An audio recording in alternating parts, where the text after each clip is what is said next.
What's up, Yeah. everybody? Welcome to the Cover Band Central official podcast, number 207 for Tuesday, January 30th, 2024. I'm Steve Witchell in New Orleans. Hey, I'm Tony B in New Jersey. What's happening? Yes, we were having some audio Right. difficulties. And right off the bat, I want to apologize to people if they listened to the audio podcast from last week. We had some issues with it. We were out of sync. Our voices were out of sync. So hopefully that's not going to happen this week. I'll try to make sure I do it right. But if you're coming in live, we're broadcasting live on the Facebook Cover Band Central page, in the Facebook Cover Band Central group, and on the YouTube Cover Band Central channel. If you're watching us live right now, come on in and say hello. It's 7:21 p.m. Central Time. And they could be listening live too, Steve. They could be. No, they can't. The audio podcast goes up like the next day. Shh, So. don't. It's pretend. Full disclosure, man. No transparency. Just pretend. But if you're watching, come on in and say hi and tell us where you're from, and we will say hello back. You can also support the band, support the podcast and the band. Get the band back together by sending stars during this broadcast or watching the replay too. We're not getting a lot of reach for live. Maybe we should just go to recording this. Stars is good, Steve, and maybe pre-recording it might be the answer. It might be.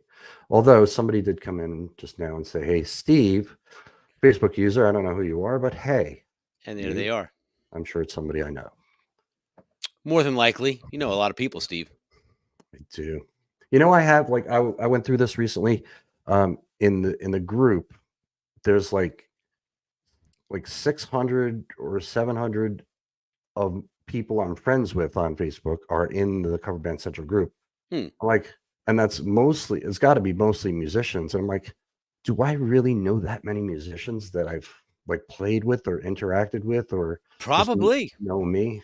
And so I started going through that list, just kind of scrolling through it to see who's in there. And all these names are coming up that don't really ever participate. And I was surprised. I'm like, oh, okay, that person is in the group. So a lot of people, I think, in the group are just reading and not participating. Hey, 20 people a year you make friends with, 35 years of playing, 700 people. 40 years, buddy. Then you should have 800 people. Give it a step it up. I need to fix this. All right. Yeah. Better start making some more friends, man. Better be more sociable. Yeah, but that's pretty cool. I mean, and to think that I've played with hundreds of different musicians. It's pretty cool. It's Shannon. Hi, Shannon. She said it's Shannon Doll. Hello, Shannon. Shannon. She's a lovely girl. So it's going to be echoey too because of this room, I think. Does it sound echoey on your end? No, it sounds good. It sounds echoey to me, but maybe because I'm sitting in this room. No. Echo. It's good. Hopefully this sounds good. I love playing music. I'm a pretty good bass player. I love doing technical stuff. I'm pretty good at Photoshop and stuff. But when it comes to doing this audio podcast stuff, I have no clue what I'm doing. Learn as you go, Steve. We're only 207 episodes in. Other people have thousands of episodes. I mean, it takes a while to figure this stuff out, by 207, I should have this down. But I was a guest on a podcast last week, last Thursday. It was released on Friday. And check it out. This guy's podcast is great. It's called Don't Quit Your Day Job. You'll find it on any of your favorite podcast networks. And I was a guest on it, and then I listened back to it, and he sounds so good. He's got the radio voice, and he's got the total perfect radio sound. And then I hear my part of it, and it's like, it sounds like shit. Well, hey, Steve, if you talk like you're on the radio, then maybe it'll sound better. He was, he was talking we can talk like this, hey, podcasters. Yeah, I mean, he just has a naturally good radio voice, but he was up on the mic like this. He's talking like this. What if I talk like this, Steve? Is that good? Hey, guys, welcome to Cover Band Central. Would that be a good podcast voice or no? No, but your voice always sounds good. But he was right up on the mic like this, talking like this on the. I have observed that in a lot of podcasts, they are right up on the mic. Right. And I won't get up on my mic because it'll be too loud. Yeah. I don't know if does it sound better like here or if I'll It go sounds later. it definitely less echoey and more tonally rich because you're right on top of the mic. Right. I just Like, have to have it set where I can look at the screen yeah, still and not there have to you look go. down like that. Yeah. So like How's this, Steve? Would this be a good podcast? Like, does this sound good now? How's this? Is a good look? it does sound. Yeah, I see what It's the it, difference. it yeah. It sounds. The closer you get up on the mic, the better it sounds, Steve. You don't have to talk Yeah, as loud, but people don't want to see me looking at like this is kind of stupid looking, you right. know. See, if we were just doing for audio, then yeah, it wouldn't matter. Yeah, you could pick the mic up too, and just it would be blocking. Because I noticed that too. That sometimes they have the mic like higher up, but more like almost central, but not quite. I don't know. I guess it depends on the mic too. I mean, Yeah, there's a I'm good using a mic. 58. You have a good mic, so It's a it Blue should be fine. Yeti. I got the Shure in the other room, so we'll have to figure that out. But yeah, Sure thing. Shannon said it was great to share the stage. I used to play with her, and she said you were a badass bass player. No, he still is a badass bass player, Shannon. No, I was, and am no longer. Well, Badass. that's very self-defeating, Steve. I've gone down. No, I'm Don't just talk. kidding. Don't no negative self-talk. I know. I'm just kidding. Um, I don't know. Hopefully, when I listen back to this sounds better, and then we can proceed forward. Best you've ever been, Steve. 'Cause Best. dude, I was bugging about this all day.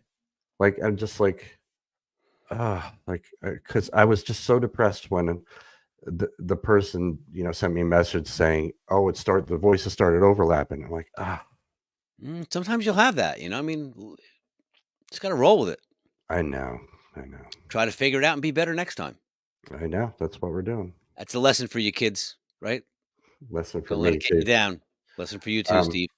Chin but up. it is an interesting topic to talk about mic technique too, and that's something that if you're singing, live situation or in studio or whatever, that's something important to learn is mic technique. So the Yeah. closer you're on the mic, the less you project. When you project, bigly, you want the mic back. And when you see, professional singers, that's what they do. They'll use the mic to really regulate their sound. Yeah, back in Um, the day, I used to use a headset mic, and a good right, one too, it was like an AKG, but same thing, there's no way you have no dynamic range to pull off the mic.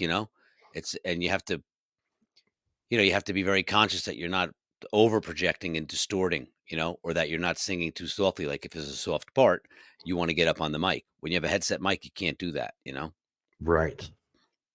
Yeah, I was going to ask you about that because I know you did use a headset mic. It was very convenient. It was just right. It was on your head. It was your hands free. But then once I switched to a regular corded mic on a stand, I noticed a big difference. Right. Um, yeah, yeah, and that's something you learn over time. And I was fortunate that I worked with in Jersey this guy Matt, and he was really good at it, and he would, you know, coach me on it, on my technique, and ever since then I've been much better at it. Yeah, it's a big thing where, you wanna be up on the mic, and if you notice that, a lot of pros do sing right up on top of the mic, and they only pull off it when they're really belting something out, but for Right. 85% of the time, they're very close on the mic. Yeah, and I've gotten like I sing quite a bit, um, and so I do Lagrange by ZZ Top. Uh-huh, huh, hmm. And so I have a pretty good, low range. So I get right up on the mic and do the nice Billy Gibbons. Got a lot of nice Twang. girls, Yeah. Um, cool. and then sometimes I belt and I'll stand way back, like I love it. You know who does a lot of that is that, Matt Bellamy from Muse. You notice he turns his head and pulls back, but it doesn't really it's just enough. Like his mic is either really hot or he's got a really good sound guy that's riding the mic because, no matter where he is, you can hear him. It doesn't drop in volume or fade away. It just doesn't distort. Right. And you can use compression and stuff like that to Sure. help There's you a out. whole science to it. I'm trying to find because if people post in the group, Mhm. then I don't see their names. All right, so this is all Shannon. Um, she said something about me being on Bourbon Street, and I'm there, Shannon, every week. Um, Shannon said it's been a while since she's seen me on Bourbon. I'm there every week at Bourbon Bandstand, Friday, Saturday, and Sunday from 2 to 6:15. So if you want to pop in, Shannon, come on in and say hello. Bourbon Bandstand. Yeah. Nice. So I was thinking of a topic today, even though I was bugging all day about this. And anybody who did listen or watch last week knows that we talked about my bass got stolen Yes. a couple weeks ago. So I got myself 2 new basses. 2 new basses? I bought 2 new basses and Dos besos? brought them out this weekend. Just off the rack, didn't do anything to them. Just brought them right to the gig. What did you And end up buying, Steve? What kind of purchase did you make? I bought a Ibanez, a cheap Ibanez. And I'm thinking of it as sort of a beater bass, that I can, whatever. Okay. Inexpensive, but a 5-string. And I got a Spectre, a pretty nice Spectre, not top of the line Spectre, but still pretty nice. I love Spectres. Also a 5-string I got on that. And so the topic I picked, and I know I didn't send it to you, but was does getting new gear make you play better? And Ha! there's the old Very, joke. very interesting question. Yeah, and there's that old joke that if I buy a new guitar, I'll be a better guitar player. But is it a joke? Is there any truth to it? So I wanted to kind of explore that this week, since that's what I really experienced in my own professional career. I will opine on that topic by saying Please do. it's the Indian, not the arrow. It's the old saying, right? It's that if Mhm. you're a proficient musician, you can sound good on anything. But will you sound better, and sound better, meaning not that you're gonna play better, and I can't speak for a strung instrument like a bass or a guitar, because I know the action has a lot to do with it, and, the feel of it and the thickness of the headstock and, Mhm. frets and all that stuff is, I guess akin to, playing drums on a drum set that has very tightly, uh, you know, tensioned heads versus more loosely tensioned heads, different stick rebound, different action on the snare. Um, but I will say that when you play, at least for me, if I play on a really poor sounding drum set, like if it's not my set, if somebody asks me to sit in, I mean, most of my friends have great sounding kits, but if you do an open mic night or something where there's a house kit there and it's just kind of beat on, like, if you go to like a rehearsal studio and everything's Sure. killed and there's tape on everything and it's just like bluck, bluck, bluck, you won't necessarily play any worse, in my opinion, than you normally would because you have a certain level of proficiency and you know how to play an instrument. So you're always going to play correctly. But I think mentally, when you play an instrument that sounds good, it inspires you to not think about it. It frees your mind to concentrate on creating rather than being distracted by the nonsense of anything that's not comfortable or doesn't sound good. That makes sense? Yes. Because when you do play something like I know if I play with in-ears and I put my kit through it and it sounds amazing, like, I play very relaxed and I have a great time, you know? Mhm. When you don't have a good monitor mix and you can't hear yourself and, you play differently in that regard. So, I don't know if it makes you play better. I think it makes you play more creatively and more relaxed, and it gets you in a better headspace to play, Mhm. but I don't think it improves your playing by playing on a better if you play a $500 drum set or a $20,000 drum set, the $20,000 drum set's gonna sound a lot better, right? You're gonna feel a lot better playing it. You're gonna have more fun than the $500 drum set, but it's not gonna necessarily make you a better drummer because you're playing Right. more expensive gear. It's not gonna give you years of more experience and practice because you're playing on a more expensive, piece of equipment. But I will Right. but I will tell And you that, it's also trickery of the ear because I have many kits, and let's say if I go through 5 different drum sets and I'll play, my Mapex set, which is like a student set, and it's a basswood, inexpensive entry level kit, but you put good heads on it, you tune it properly, it sounds really good. But then I go over to like the Gretsch behind me and it sounds different, but like darker and just different tonalities to it. Then I play on the Yamaha Recording Custom and it's just wide open and it's loud and it's so responsive. So, I mean, the more expensive, at least for a drum set, you definitely do notice a difference tonally when you play Hmm. it. Tune them Yeah. all the same. You're going to notice, a difference from beginner entry level, you know. But then look back at like Rush, Neil played a student, like his main snare drum was like a bottom of the line, cheap student level Slingerland that Hmm. just sounded great. Sometimes you get, you know, a magical instrument. Sometimes you get a bass drum or a snare drum or a tom or a cymbal that just sounds so beautiful and just sounds great. And then, you play the same exact drum set, the same exact size, the same exact everything, and it's not the same, Right. because All right. it's a creation. All right. So, this is Ray. He said, as a horn player, I think that once you get to a professional level instrument, they're all pretty much the same. So, a new Hmm. horn doesn't help. So, I mean, I understand what you're saying, playing different kits and playing other people's equipment and all that. So, but my thinking is about when you get yourself something brand new that's yours, does that make a difference in your approach to playing it? And does it improve something about your playing? And I'm going to say that it does. I would For, agree with you. for me, and at least in my experience, and I'll kind of go through my weekend here, what I did and how it sort of evolved. Um, but I think there's just that excitement with I got a new piece of gear. It's a new Yeah. toy. It's a shiny new toy that is mine. Now when I get to, nobody had it before. I bought it new, and now I get to put me into this thing, this inanimate object.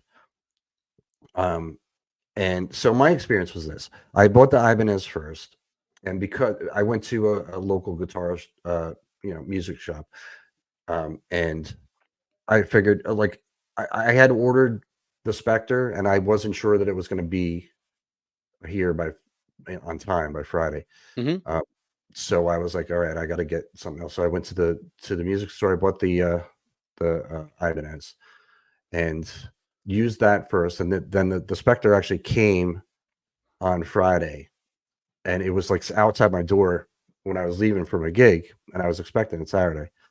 And at which I was really happy about that I saw it because I didn't want it sitting outside all day where Yeah, yeah. somebody would be like, another base stolen before I even get it. So I brought it inside.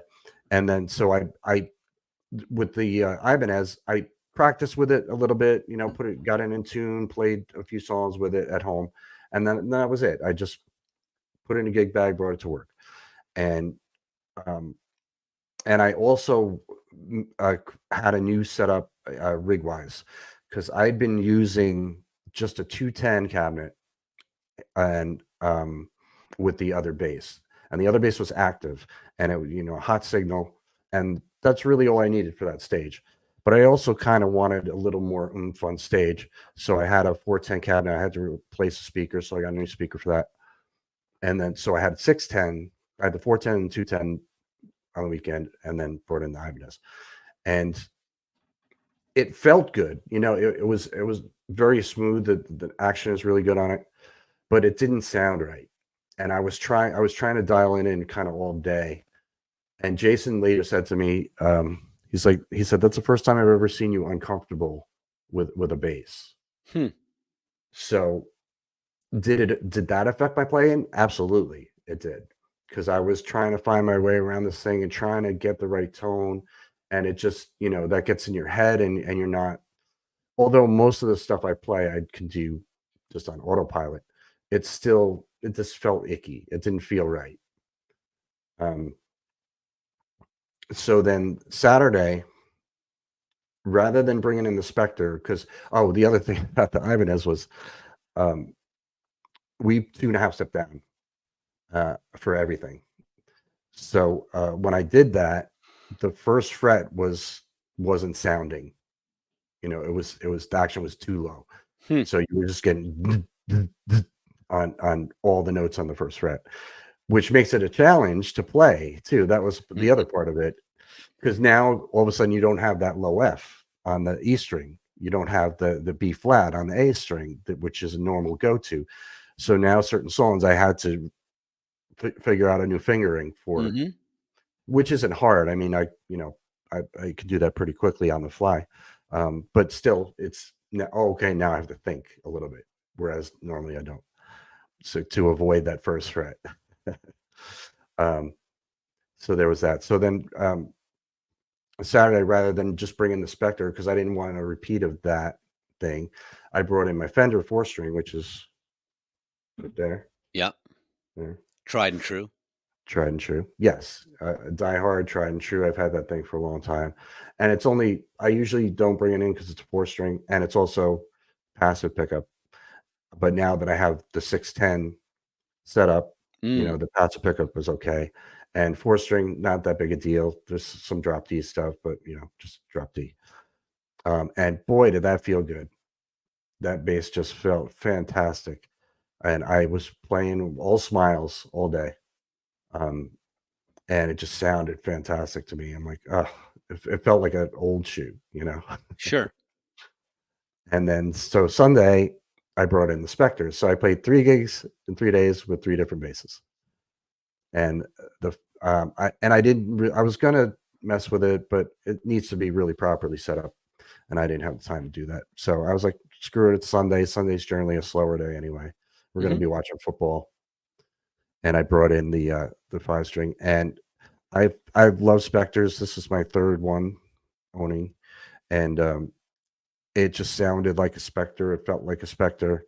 It felt great. It sounded great. Of the 3 days, that was the best one. And I was just so excited about how it sounded and how it felt. And I felt like that really did contribute to how well I played, at least that day. Absolutely. I would agree 100% with you because, like we said, you're not distracted by any nonsense, right? You just can focus on playing and it feels good and it's brand new and you're excited about it. And, Yeah, that's the thing. It's brand new and there was nothing wrong with it. There was no buzzing. It was all, action's really nice and the tone was great. It was nice and full and clear. And I was getting just clear notes all over the neck. So that was that definitely made a difference in my playing. So now in that context, will you be returning the Ibanez or will you just adjust the action and get it so that bottom fret will work? I'm going to get it set up properly. Yeah. Whether I do it myself or somebody else does it. And I'm going to keep it. Yes. Cool. Yeah. Cause it's mine now. I bought it. Yep. I'm not going to return it.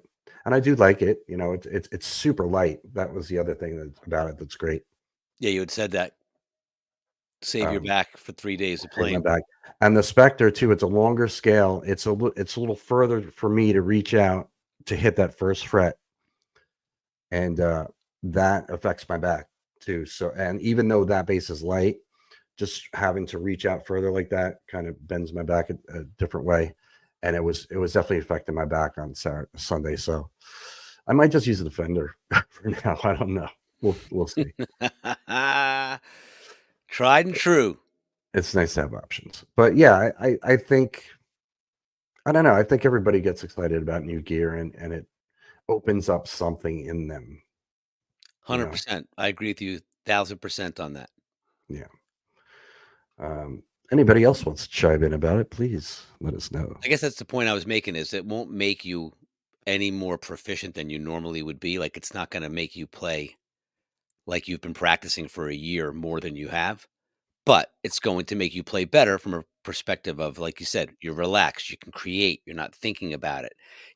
Maybe the action is more buttery on one of those bases, right? And your fingers do move a little bit faster, right? Then they're less cumbersome, much like, for me, like using a heavier stick versus a lighter stick, it's a different feel and it has a different, there's so many variables to individual things like pedals, you can adjust a bass drum pedal.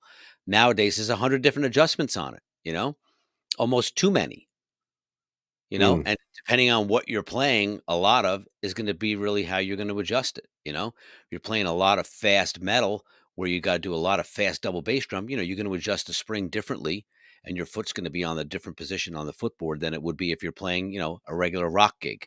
And certain pedals have Right. different action on them, accelerated cam, where as you step on it, the beater speeds up before it hits the head, and you get a little more power out of it. An Iron Cobra pedal feels different than a Yamaha pedal. It's like, just like you said with the basses, it's all personal preference. And, you have to try stuff out and see what works and what you like. And you're always going to go back to what you're used to because it's comfortable. Right. And if you've played something for years, for 20 years, let's say, you could pick it up and it's going to be like, oh yeah, it feels homey, Yeah. something new is exciting, but sometimes you got to get used to it. It might bring out something in you too that's been dormant for a while. Hmm. Since like you and I, we've been playing for a long time, and we've gone through a lot of iterations of our playing and a lot of education. And sometimes you forget certain things until you're in a situation where it comes up for whatever reason. Maybe it's a song, maybe it's a venue, maybe it's a type of gear you're using. But I felt like that when I was playing the Spectre. It just reminded me of when I used to play, because I used to play my 5-string Spectre exclusively, and yeah, I just kind of felt that again. And it's a little bit of a different feeling in my playing and in my approach, and it's hard to describe it. But there's something about how I feel about what I'm playing and the choices I make and whatnot that are particular to that instrument. And do you find that you play differently on a 4-string than a 5-string? Yes, for sure. For sure. It's like I mean, I usually play a 5-string. So if I go back and play a 4-string, it just feels like an easier instrument anyway. One fewer string. And starting out I always played a 4-string. So yeah, it's a different approach just because of the notes, where you're gonna be playing those particular notes. Yeah, I think it's Um, all relative, like playing a 12-string acoustic versus a 6-string acoustic. Playing, a 10-piece drum set versus playing a 4-piece drum set. You're going to think differently because you have less things to hit, less options. So almost like yeah, the coloring book analogy I always use, right? If I give you a coloring book and 100 crayons, you can color me this beautiful, vibrant picture, which is going to be different than if I give you a coloring book and I give you 6 crayons. Now you're gonna mhm, have to work on shading, darker and lighter colors, maybe mixing some colors together, right, to get a different look, and it's gonna be a different picture, but it's still gonna be colored by Steve.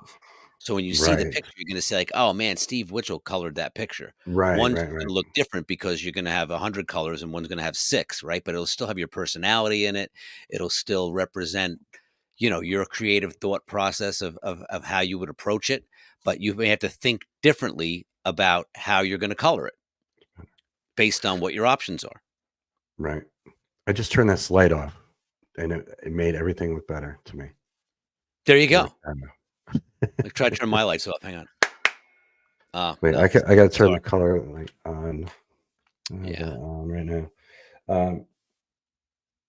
Yeah, I good changed my stuff. lights to purple. So Charlie's here from Edmonton, Canada. What's up, Charlie? And Joe, our buddy Joe. He says, I always use the same bass. I'm so comfortable with it. 5-string Music Band. I use an OLP copy of it at rehearsal. I tried a Music Band. I don't. They sound great, but they just never feel good to me. Music Band basses, but I mean they're quality instruments, and And again, some it's personal touch, right? Like, yeah, it's what speaks to you. It's what you like. yeah. Um, I might just do this from this room from now on. Just like that. Dude, Just like this. I just like get it some lights. better. I mean, I just changed my lights from blue to purple, and now I got a whole new background. Yeah, I like this better. For anybody listening to the audio podcast, we do this on a video Yeah. to live stream on Tuesdays at 8 o'clock p.m. Eastern time. But the replay is always available on our YouTube channel, Cover Band Central, in the group on Facebook and on the page. The replay is available there on video if you want to come back and watch it and see what we're talking about with the visuals. um, archives, years of these podcasts are on YouTube, so you can So see the many, different backgrounds. at least 206 episodes. Yes. All right, so that was my topic. I don't know that there's a lot more to really talk about with that. No, I think we can just say, I will bring up one topic just to close the conversation here. Sure. I have observed that as of late, quality musical gear has gotten ridiculously expensive. Mm, I yeah. mean, and not just the signature guitars and these signature things, but like everything in general has just gotten so much more expensive. I mean, especially in the drum world, like drums and cymbals, I mean, they're just out of hand, for what they cost. And I understand it's raw materials and things like that, but um, everything is just so out of reach for entry level players to buy pro gear. Like any type of pro level double pedal, you're spending up, between $700 and $1,200, Wow. you know? And even for a super quality single pedal, you're paying between like 250 and 350, for something that's a pro level, I'm talking like a Yamaha or a Pearl, a Demon Drive or an Iron Cobra, like, or DW 5000 or 9000, anything that's a quality product is super expensive now. Yeah. Even like bass drum heads for a 22 or a 24-inch bass drum, which is a larger bass drum, but a 22 is a pretty standard size. You're spending 50, $60 per head. So you're going to put new heads on a bass drum. It's $100 to $125. Yeah, I don't envy drummers, man. You guys spend a lot of even sticks are expensive, right? Yeah. They used to be like $4 or $5 a pair. Now they're like between like, $7 to $9, depending where you get them from and depending what you play. Right. I feel like Jason spends like he'll go to the same store that I went to get the bass and $60, $70 every time he goes in to buy Yeah. sticks, just to buy Yeah. sticks. And he goes through sticks a lot and he gives them away too to people. And Yeah, I mean, that's a nice thing to do too. But sticks get to a point too where the tip gets chipped, and then it gets a little wonky to play it. The stick may not be broken, or like I haven't broken a stick in probably 20 years, but they get worn out. So I'm definitely getting more mileage out of sticks than I ever did. But the tips get beat on. That's the thing because I play a wood tip. And when they're right. not round anymore, you can feel it on the cymbal, you can feel it on the ride. You can't really feel it on the drums or the hi hat, but it changes the sound and the balance becomes a little wonky on it. Yeah. But heads too, like you said, to rehead a drum set, it's a lot of money. Yeah. Yeah. Jason, my drummer, goes through sticks like crazy. He breaks them. Mm, He's a hard hitter though. And yeah, we play, for 4.5 hours, 3 days a week. sure. So You definitely go through them, no doubt. But that's yeah. my last comment is like to buy anything quality is a lot of money. Yeah. I mean, the Spectre I wanted is $3,000 and I couldn't spend that money. Yeah, I mean the Um, Alex Lifeson Limelight guitar just came out. Did you see that signature guitar? And no, it starts at $4,000 and it goes up to $18,000. dang. So even that is a quality instrument. You're going to spend $4,000 to $5,000. It's a lot of money. Right. Yeah. Cymbals are way expensive. Joe said a few years ago his son was going to audition for Rush tribute band, and he was Yes. going to buy him a couple cymbals until he saw the price. Listen, back in the day, like you say back in the day, but 20 years ago, a quality crash cymbal was probably like $300 or $400, list price, and you can get it, percentage off at the music store. And now list prices for cymbals are like $800, $900. That is For crazy, the same dude. type of cymbal. For one cymbal. Yes. Yeah. Holy moly. Yep. That's too Yeah. much. And I mean, Man. listen, a lot, it depends. It also depends, like you said, on the quality, where, the brand, but they're all pretty much the same. Zildjian, Paiste, Sabian, they're all up there in price range. And, a lot of them are handmade, hand hammered, and, machine hammered. So time goes into making them in raw materials and, everything goes up, but everything has just gotten really expensive. Right. Once it goes up, it doesn't usually come back down again. Well, at least musicians make a lot of money to make up for it. Oh yeah, big time. thousands a gig. Hmm. Yeah, people don't realize. No, but you got to love doing it, you know. But like you said, you play to buy gear. You know, if you have that luxury, you save up a bunch of bread and then you buy something. Right. All right. For our let's visit the group here. Let's see what's going on. Who's with us tonight, Steve? Who do we got? Well, I mean, let's see what's being talked about in the group. Um. What kind of banter we got? I don't know. Let's check it out. Let's see what's happening. See what people are posting. The group is just going crazy with you see there it's 93,100 members.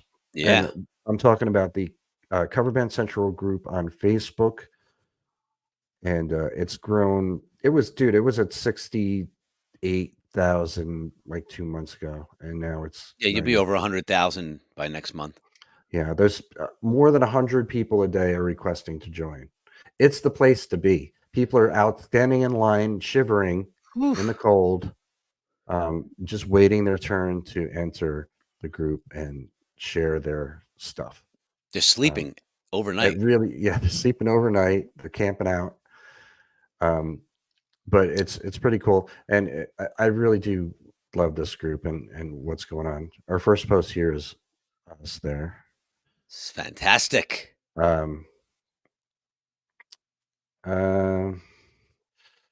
Should we read some of these posts? How about Basil Anagnostis?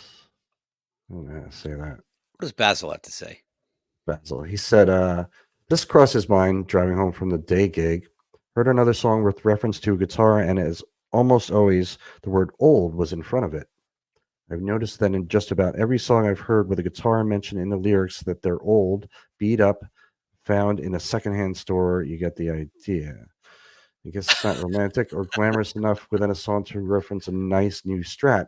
Well, wow, reference to what we're talking about. Les Paul or something else, and rarely are keys or drums mentioned, and hardly ever bass, although I can think of what do y'all think? I don't know what the hell he's talking about. Do you?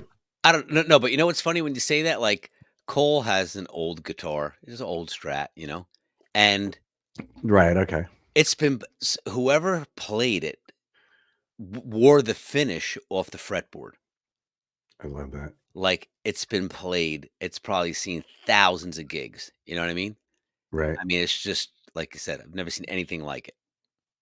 And it sounds great. It sounds great and it plays great. Greg here said, put it up here. Most people, myself included, would benefit much more from practicing and lessons. Yeah. True that. Practice. You have to practice. But consistency and practice, right? Even if it's 15 minutes a day, but you do it every day. In 3 months, you'll be like on a whole nother level. If you just stay with it, you know? Yeah, you have You got to get through the plateau. And then years later, it's like, wow, you know? Ian McFadden said, what is your band's best slow song guaranteed to fill the dance floor? You got one? We have many. What's one that comes to mind? I know at Christmas time, we do the Eagles, I'll Be Home for Christmas. Mm-hmm. And that always fills the dance floor. And the slow songs is what gets the guys out on the dance floor, you know, more so than because girls always dance. But the guys don't always dance, you know? True. Right. But for a slow song, you know, you generally want couples to be dancing. Mm-hmm. And the one that comes to mind immediately for me lately is Tennessee Whiskey. That is the best slow song that's guaranteed. If there's couples in the crowd and they're just sitting at the table when that comes on, when we start playing that, they're going to get up and dance. For sure. Tennessee Whiskey. Here you go. Caleb said Tennessee Whiskey, and that got 18 likes. Hayden Joke said Rain in Blood, which is a Slayer song. Everybody's got to be a freaking comedian on here. Hey, Comedy Central. Purple Rain is one I was going to say too. Faithfully, I don't play that, but Wonderful Tonight, that's your typical wedding song. Tennessee Whiskey again. So yeah. So I probably got the number one answer. by saying Tennessee Whiskey. Home Sweet Home. Yeah, that's. I don't know if that fills the dance floor. I don't know.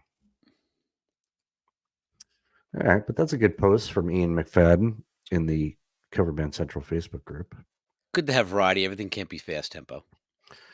I don't want to read that. I like this. This is a. I think this is a new member. He's musician at Drummer Musician from Palm Bay, Florida. But just put up some pictures of behind the scenes of his band. And he put up 22, 3, 4, 5, 26 pictures. Cool. Which I like, I like that. And I hope that he is using these on his Facebook page, which is what you really need to do, boys and girls, if you want to promote yourself. Behind the scenes pictures are great. It helps too if you make them into a meme, if you make put some words with it, that gets people's attention. I'll show you an example, Tony. A glimpse into the less glamorous side, Steve. I'll show you an example here of one I just did. Do show. This is my band's Facebook page. This is my band. And I don't promote myself here much, like what I'm doing. But if you're interested, Cornerstone on Facebook. It's facebook.com/Cornerstone NOLA. But this is the one I just made. So it's a picture of 3 of the guys in the band hanging out outside. They're all in leather jackets, or at least black, leaning against the wall. One guy's smoking a cigarette. They're all sunglasses on, holding drinks. And the caption I put are you guys in a band? They might be. Yeah. Or they're a bunch of bikers. So rather than just post this picture and say, here's a picture of, the guys in the band, I made it a meme, made it something that's a little bit funny, maybe. Nice. This was a promo thing I made for the weekend too. And the reason I wanted to just show this real quick was because I want to remind people that I wrote an ebook. It's called Get 'Em to the Show, and I'll put up the thing for it. And it will seriously help you with your marketing efforts. 100%. 100%. There's the URL to go to. It's getemtotheshow.com. And it's great. There's so much information packed into this book about how you do things, how you build up your audience, how you get engagement, and how you get them to come see you play, get them excited about your band, to get them to tell other people about your band. Do these things. They work. It's the formula that I've used for what I do, and it's the formula that other bands have used that are successful. So check it out if you're interested in improving your situation. Yeah, very important, right? Because you could be the greatest band, but if nobody knows about you, you're not going to get them to the show. Exactly. All right, let's go back to the group. Let's see what else is going on. No, this is too much to read. I don't know. This might be interesting. Robert Scott Bell. We're playing an event this summer in Washington, D.C., for which the band is required to be insured. We've played for several years, but this is our first insured gig. The venue states that we need to provide proof of, number 1, combined general umbrella coverage, $1 million. Number 2, automobile liability combined, $1 million. Number 3, workers' comp minimum $500,000. We have 6 playing members and a sound guy. Does each person have to be insured individually, or are there group event policies? I would never be able to answer this question, and that's why I like that somebody didn't ask this question, and there's a bunch of answers here because I have no clue. We've gotten event insurance in the past it's like vendor insurance, like if you're playing a wedding venue, or like you said, the promoter requests it, but generally not to that type of extent where they're looking for, that's almost like contractor insurance, a $1 million with an umbrella and $1 million policy and workman's comp and automobile liability. And it seems a little excessive for it does, band, but you insure, and then it comes down to where you have to insure the entity, and everyone has to be, cited as a member of that entity. But Steve, let's read down and see what some other people have to say about it. Let's see. Nicolo said, no, you just buy a policy for the event and it covers the band. I got one this summer for an event. It was like $85 through Insurance Canopy. Yeah, but I don't think it is that level of insurance that particular person is looking for with that big of an umbrella, you know? Joshua simply said, sounds like bullshit to me. I dropped that gig. This is a long answer from Dan. John said, contact your insurance agent. Yeah. Um, And there's places online you can call to, like you said, to get event insurance, and if you play a lot, they can do it for the year. You can get it for 6 months. You can get it for a single event, for a single date, with a single entity, because they have to Right. insure the entity, whatever that is, that's putting on that show, Right. It would be Cover Band Central, and then you'd have additional insured entities, be the venue, whoever else they cite as the corporation or other officers or members or people that are involved. The promoter might have to be an additional insured. There's a whole bunch of rigmarole that goes along with it. Right. It looks like a lot of good advice here, though. People talk about Insurance Canopy coverage. Cool. Can be bought online. I love this group, man. I love that people jump in and are eager to help other people. And think of the resource. It's not like you're asking one or two people. You could have 100 responses. Right.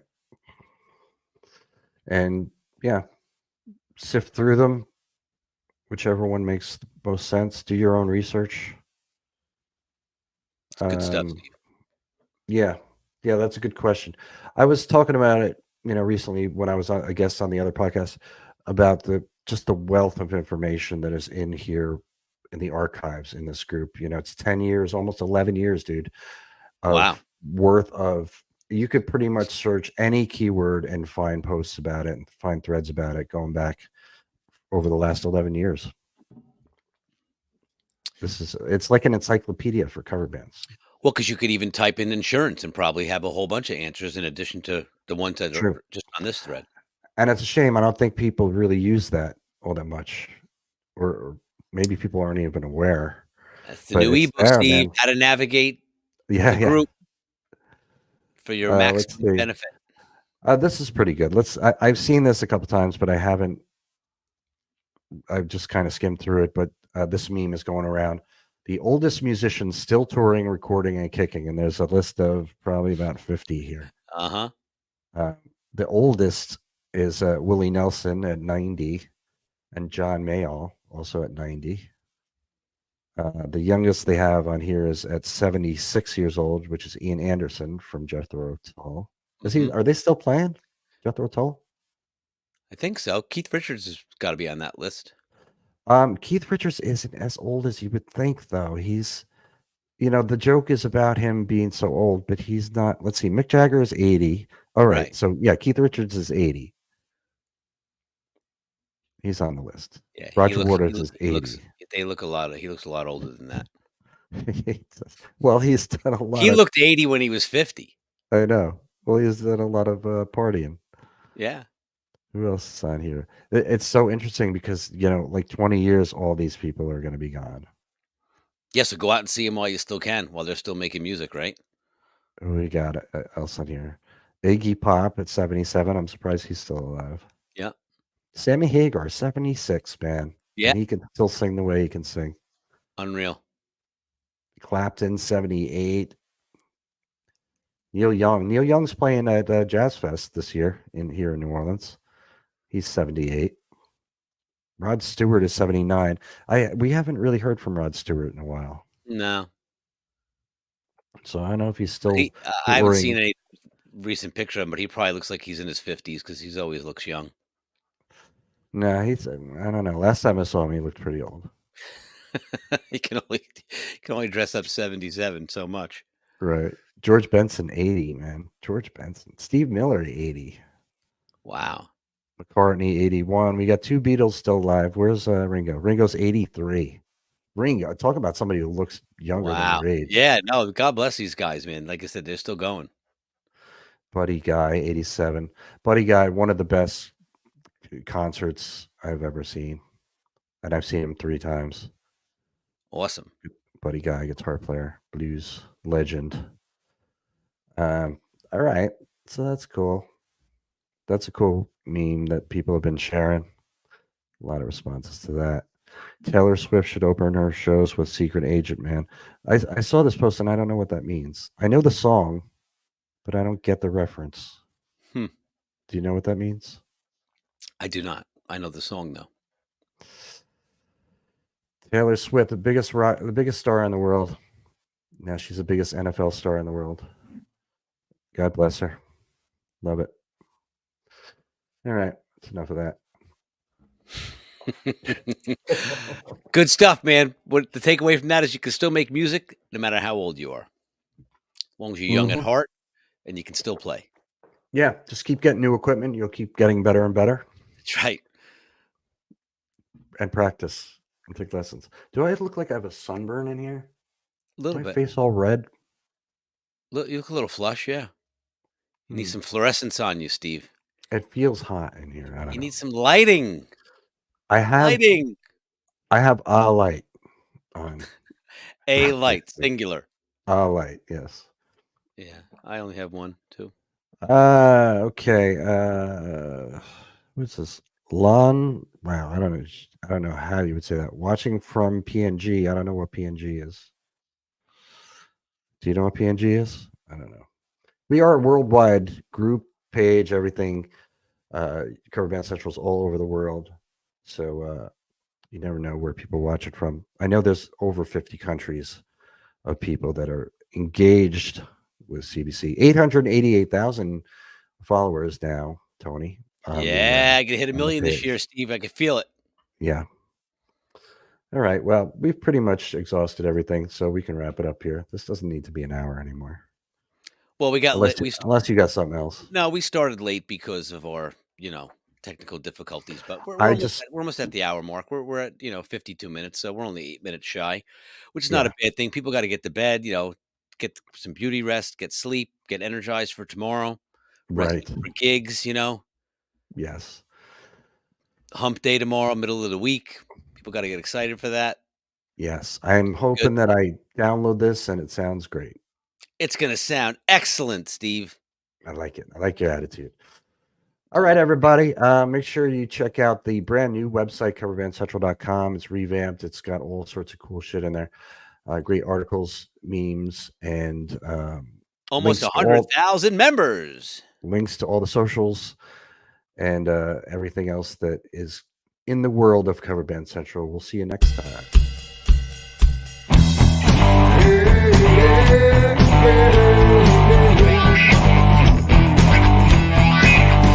Cover Band Central.